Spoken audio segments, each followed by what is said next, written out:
All right, so I guess I tell you a story. You know, people be saying, "Man, can you tell me another story about what you used to do?" All right, you want to hear one more? I'll let you hear it. And how about yourself? I ain't seen her in a minute. So anyway, first of all, you know what? You just can't make fast friends. That's the moral to this story. So everything I'm telling you is back in the day. I'm not gonna tell you anything updated because I've been walking soft for a long time now. But we in the 40s, right? And I got a little crew. We were on Vernon, chilling. Everybody, a bunch of us. One of the dudes, think he was from 40 side, right? But he came up playing a tape. Now, I don't know if it was Nas. Nas wasn't out, but you know how it is. You start out locally, then you blow. So I think that was his joint. But we were in on the corner listening to that joint. Everybody. I mean, it was some hot stuff. So I really never heard. You know, everybody. I'm tell you something too. If you don't know, different barrels they have different flows. So you can tell when a nigga from Brooklyn might be rhyming. You can tell a nigga from Harlem might rhyme. That's just how it flows. So I'm definitely sure this is Queens nigga. But anyway, we listening. I'm already high. We smoked on some regular blunts. I'd smoke me a wooly, whatever. So I was like, all right, that nigga nice. Now I gotta go and get nice like that, or better, whatever. I walk up the block. I leave my dudes. I walk up the block. I was gonna go to the corner store and get a blunt and maybe a beer or something. Something I was gonna do. So I walked past the first block, and I'm not gonna tell you the specific blocks or whatever, the 12th and all that. I'm not gonna do that. But anyway, so I'm crossing the street, and this dude, he's on the chain, right at the corner. You know, chains in the corner. He's sitting on the chain, smoking a blunt. Smelled good too. So he's like, "What's up, homeboy?" I was like, "It's all good." Something I said. He's like, "You ain't from around here, are you?" And then his voice, he sounded like, I'm not grabbing his nose. And I don't know what made me sit down.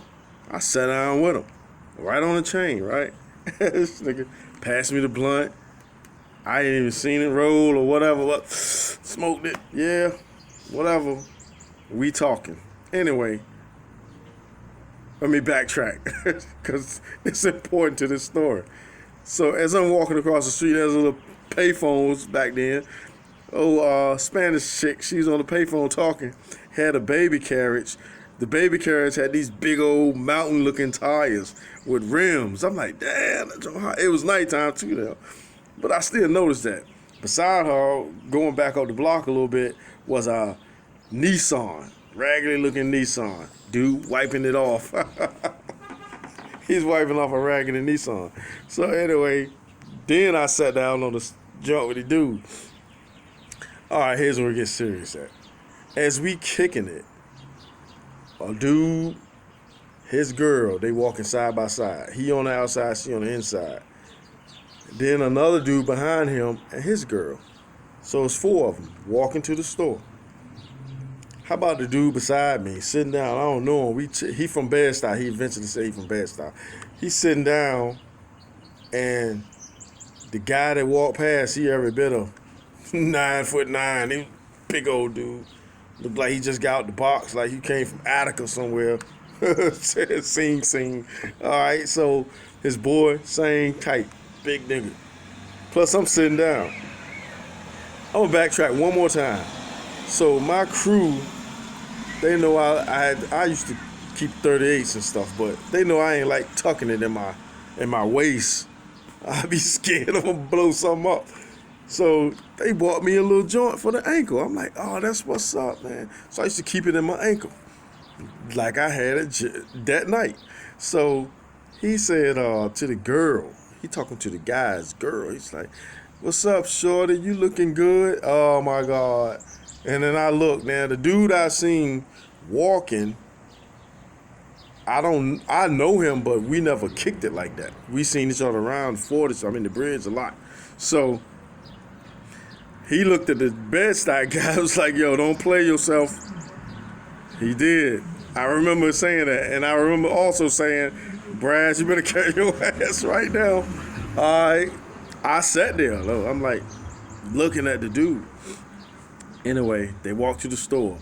I'm still on the joint, puffing the blunt with the guy. Not even heeding stupidity, man. You don't do that. You don't do that. But, oh boy, I watched him come out the store. He had a 40, a bag with a beer in it, I guess. It looked like a beer. He comes back, put his beer down in front of dude, and the second guy pulls out, I thought it was a Sterling. There's some strange looking assault rifle, small though. Pulls it out, said, everybody get off the block, and start dumping. Bop, bop, bop, bop, bop. I said, I know the guy's name. I was like, yeah, man, they ain't had nothing to do with this. He punched the boy in his face, and I'm looking right beside, like, damn, he punched him into the shrubberies. I get up. I like, life or death struggle right here. I'm like, should I get my joint out? I don't know what this nigga gonna do for real. And then reaching, that's automatic. They gonna know, oh, this nigga right here wants some too. So I get up and I run towards the payphone, and I look, the phone just dangling. I'm like, where'd she go? She took that baby carriage. I'm like, that's why she got them big old tires. She was out, boy. Bleep, bleep, bleep, bleep. So anyway, I'm about to jump across the Nissan. Dude was like, no, not on my car, not on my car. I'm like, don't nobody want to scratch your ragged ass car, nigga. But I run through the park, and then I hear somebody behind me, running behind me. Then I hear a shot again, blah! That was behind me, so I'm like, they whipped that boy ass, and they busted him. So I'm still running, and I run to the center of the whole 40s, and that's where the little shopping center. Anyway, I run there. I was like, man, I'm going back to Harlem. I'm going to my Magdalene house tonight. So, dude still running behind me. I'm like, oh my God, he's trying to kill me. But then my mind was like, you know what? If he wanted to shoot you, he'd just start blasting till he got you. I look back, this guy, I don't know where he came from. I never spotted him, but he was running away from the drama too, and he was running so fast. And I thought I was Carl Lewis that night. He was running so fast, his jaws were flopping up and down like a bulldog. I'm like, oh man. I ain't never seen nothing like that. I mean, his whole face. And I know it probably was drugs too, but that nigga was Usain Bolt times 10. Then when I look back though, he had cut the other way, going towards he's going another direction. All right, so I get to the plaza. Now, I'm gonna tell you this. The week before in Harlem on 145th, a token booth clerk got burnt up. So that was when the blacks and the Hasidics was fighting each other, beefing around. Y'all remember. It's early 90s, very early 90s. So I jumped the turnstile, looked at the lady, and I was going to say I apologize. She's like, don't worry about it. I guess she saw the drama in my face, like a few more feet, I'ma be good. That's what my mind was saying, because there go the train right there. I hopped in that joker, laid back, man. I'm like, what just happened? What just happened? So I go back the next day though. Found out they did take boy out. But like I said, the moral of that story was, dang, I walked up on this guy, didn't know him, first of all. Secondly, smoked a blunt with him that I didn't see him roll. No-nos. These are no-nos. Then too, that ankle holster that showed me, you know what, you need to tuck that shit where, excuse me. I curse, y'all, don't get me wrong, I curse, but try not to do it as often. I was like, you need to tuck that crap somewhere close, like, if you was legalized, you could have had it you could have had a holster here. Because I never liked tucking it somewhere, my private areas. I never liked doing that. always either kept it in my pocket, coat pocket. But when my boys got it, it was good for my ankle.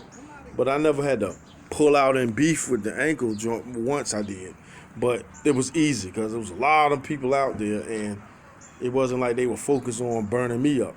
You know what I'm saying? So anyway, lesson. That guy from Bed-Stuy, I could have got to know him, could have liked him or whatever, but he said something to this dude's girl. Now, why he had to have been high? Because this guy was damn Incredible Hulk, Incredible Hulk type. You know what I mean? But I did see him when he popped that dude. He put his beer down. He told him, "Don't play yourself." But that was too late. You already played yourself. But he put that beer down, and I knew it was strong. He popped him, knocked him back maybe a few feet. He hit him hard. Then he probably stomped him as I'm running away. I'm like, they probably stomped him or whatever. He'd have left it at that, but they killed that dude, man. And he won't old. He probably was my age. I was like 20 something then, 22, 23, whatever. But that's a story for you. I got plenty of those, but it's just something I tell because that night taught me about those two items, fast friends and smoking behind people. You know what I'm saying?